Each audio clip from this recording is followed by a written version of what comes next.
Welcome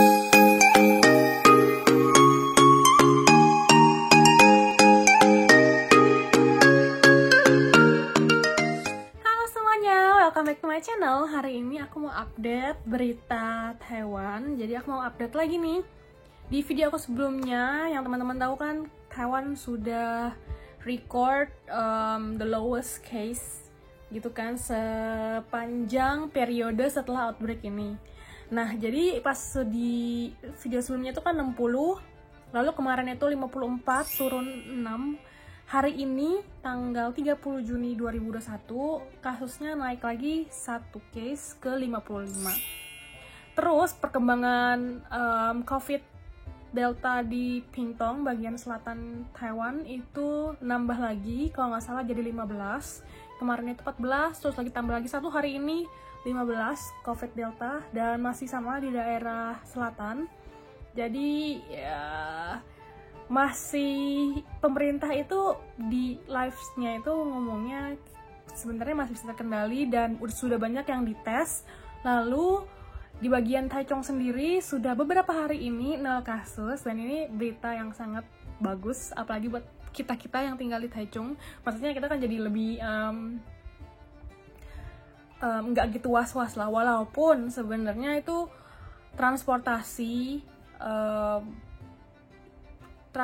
antar kota itu masih dibuka. Jadi kayak tol untuk dari Taipei, dari paling utara ke paling selatan itu masih dibuka. Jadi ya kita nggak bisa prediksiin juga, siapa tahu orang yang dari Taipei, maksudnya daerah yang sekarang lagi diwanti-wanti kan daerah utara, terus karena Delta di bagian selatan, utara dan selatan dirinya kan diwanti-wanti kan. Sedangkan tol dan sarana-sarana umum lainnya itu sebenarnya masih dibuka, cuman memang pemerintah itu menyarankan dan mengharuskan rakyat-rakyatnya ini untuk tinggal di rumah aja. Jadi jangan bermobilitas boleh cuman karena urusan kerjaan. Jadi kalau untuk urusan kerjaan kayak misalnya emang benar-benar perlu, misalnya urusan keluarga atau urusan yang mendesak, itu masih diperbolehkan. Tapi kalau misalnya kayak untuk keperluan yang nggak gitu penting, itu disarankan nggak boleh dulu kata pemerintah. Jadi kayak kita harus menjaga diri kita sendiri dan harus menjaga orang lain. Lalu kemudian kayak yang kayak teman-teman tahu juga, level 3 di sini masih diperpanjang sampai 12 Juli. Masih ada 12 hari lagi sebelum kita tahu apakah diperpanjang lagi atau tidak level 3 alert warning ini. Semoga aja enggak. Lalu aku juga baca-baca berita gitu ya, karena level R3 ini kan kalau orang berkumpul di dalam ruangan 5 orang saja, 5 orang lebih itu sudah kena denda, dan dendanya itu diantara kalau nggak salah 30.000 atau 60.000 sampai 300.000 paling tinggi per orang. Terus kalau misalnya di luar ruangan itu juga nggak boleh lebih dari 10, kayaknya 10 aja udah kena. Terus di beberapa berita Taiwan sekarang ini banyak banget yang kena denda ini karena bandel. Jadi ada yang berita di bagian selatan juga, jadi mereka itu kumpul di luar ruangan. Jadi kan logikanya kalau dari ketentuan pemerintah itu kalau kumpul di luar ruangan itu boleh 10 orang, habis itu baru kena denda. Ternyata mereka itu ber-11 gitu terus kena denda karena mereka makan hotpot di luar, maksudnya di luar rumah, tapi kayak di luar rumah aja gitu. Terus dilaporin sama tetangganya. Alhasil setiap orang kena dendanya.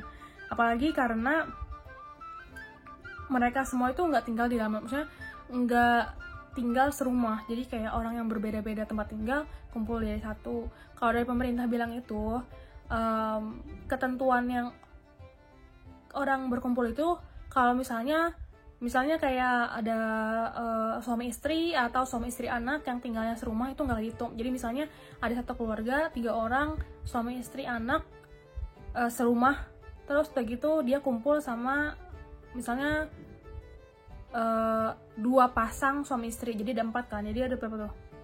2 pasang, ini kayaknya nggak termasuk gitu kalau di KTP-nya itu tempat tinggalnya itu sama. Jadi kalau pas lagi apes-apesnya digeledah sama polisi, terus polisi minta KTP dan segala macam tanda pengenal, jadi tuh polisi tahu ini orang tinggal serumah atau enggak. Jadi kayak ya kurang lebih agak tricky, tapi ya emang bener gitu loh. Kayak ada yang naik motor gitu ya sama teman-temannya, 12 motor aja kena loh, padahal tuh di motor. Jadi maksudnya mereka itu ya nggak berkerumun, jadi kayak mungkin konvoy gitu ya di daerah tengah, tapi bukan Taichung.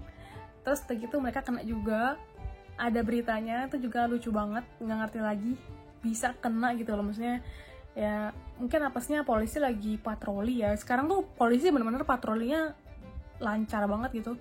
Dulu aja sebelum COVID patroli terus kan, maksudnya keliling-keliling ada jadwal patroli gitu kan. Sekarang COVID juga makin seperti ini, ada laporan sedikit langsung datang. Jadi emang sekuritas di sini bagus sih. Begitu. Lalu ada apa lagi ya? Belakangan ini lagi banyak berita tentang vaksin. Jadi kayak karena vaksin di Taiwan itu kan limit banget ya, maksudnya limited banget. Jadi mereka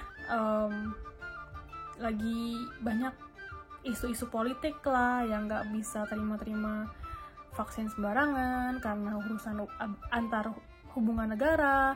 Terus ada juga yang kayak ada kan yang maksudnya yang donasi vaksin ke Taiwan dan mempererat hubungan internasionalnya gitu, maksudnya jadi kayak orang-orang tahu oh tak ada Taiwan gitu. Padahal kan banyak negara yang masih menganut politik one China policy gitu ya, gitulah.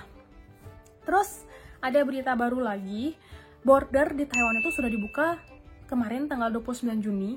Itu aku lihat beritanya, tapi sayangnya ada beberapa negara dari negara yang resikonya tinggi itu masih nggak boleh masuk. Kayak sayangnya Indonesia termasuk. Jadi tuh kayak Indonesia yang kayak kemarin aku bilang di video sebelumnya, Indonesia, Israel, Peru, Bangladesh, US, terus ada lagi negara beberapa, kalau nggak salah ada 7 negara. Terus aku lihat lagi beritanya, pokoknya ada 7 negara itu masih dibatasi.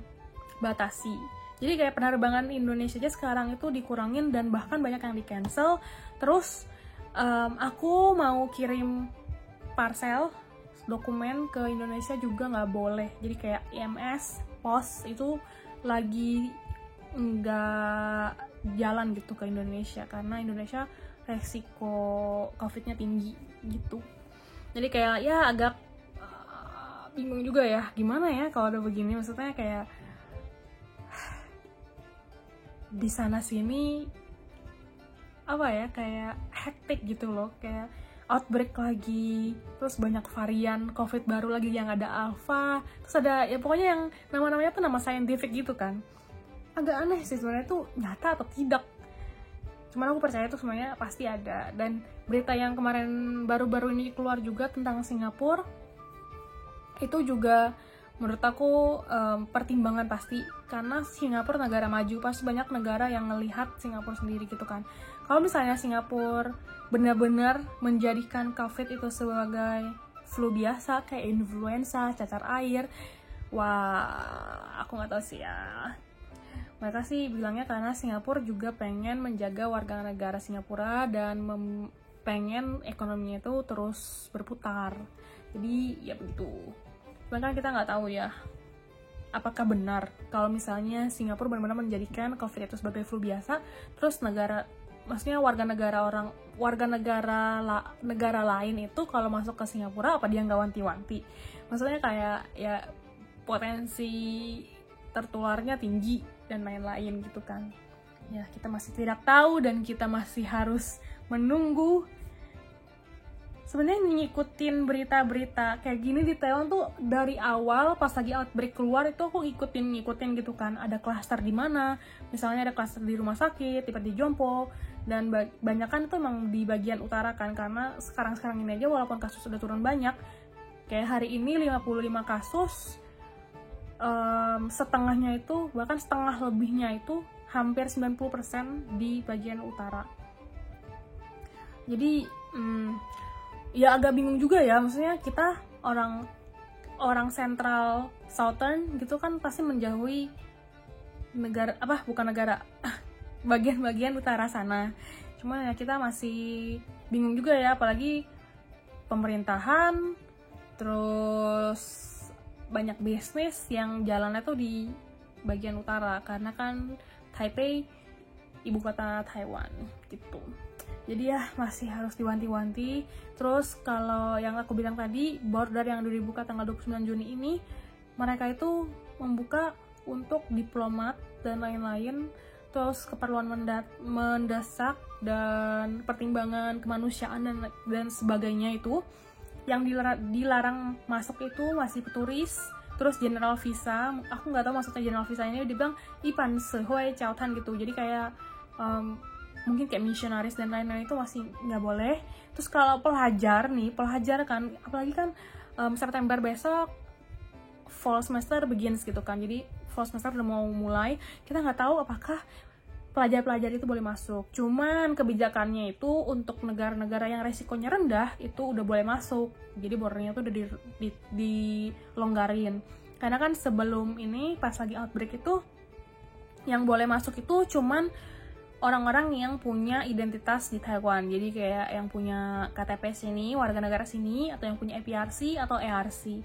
Jadi kayak kitas gitu ya, kayak kartu identitas warga negara asing di Taiwan. Jadi untuk mereka-mereka doang yang punya identitas itu boleh masuk. Tapi sekarang sudah dilonggarin, terutama untuk negara-negara yang resiko COVID-nya rendah gitu. Kita berdoa saja semoga dilancarin, apalagi buat teman-teman yang lagi was-was udah keterima di univ di Taiwan, terus lagi udah excited banget pengen datang ke Taiwan tapi nggak tahu bisa datang atau enggak. Ya kita berdoa saja. Apalagi aku dengar banyak juga yang work from home di Indonesia, ya mungkin kayak yang Teto, kantor Taiwan di Indonesia itu mungkin juga work from home, nggak tahu juga. Cuman ya teman-teman juga harus cari tahu juga. Kalau memang udah bisa datang, mending datang secepatnya sebelum border itu ditutup lagi atau bordernya itu diperketat lagi. Jadi kan karena teman-teman nggak punya kitas, jadi cuma bisa mengandalkan visa yang di paspor itu. Kalau emang udah bisa datang, langsung datang aja, jalanin karantina, protokol kesehatan, terus September nanti jadi bisa lancar jalanin kuliahnya. Gitu. Oke, mungkin segini dulu videonya. Apalagi yang mau sampein ya, kayaknya segini dulu. Thank you so much for watching this video. Semoga video ini membantu teman-teman, apalagi teman-teman yang mau datang ke Taiwan. Good luck untuk semua persiapannya. Saran aku telepon ke bagian Tetonya. Kalau misalnya emang teman-teman udah punya LOA, letter of admission, or pokoknya yang tanda-tanda teman-teman udah keterima di universitas, dan telepon ke Teto, dia bilang sudah boleh apply buat visa pelajar, langsung aja apply dan datang ke Taiwan, karantina, dan yay! Gitu. Thank you so much for watching this video. Jangan lupa di like, di komen, dan di share. Hari ini aku sangat senang bisa berbagi ini juga buat teman-teman semua, karena banyak juga teman-teman yang pengen update, berita update di Taiwan dan situasinya dan lain-lain. Ya, aku juga berharap semoga saat-saat terburuk ini cepat berlalu. Thank you so much teman-teman, jangan lupa di subscribe juga, dan see you in the next video.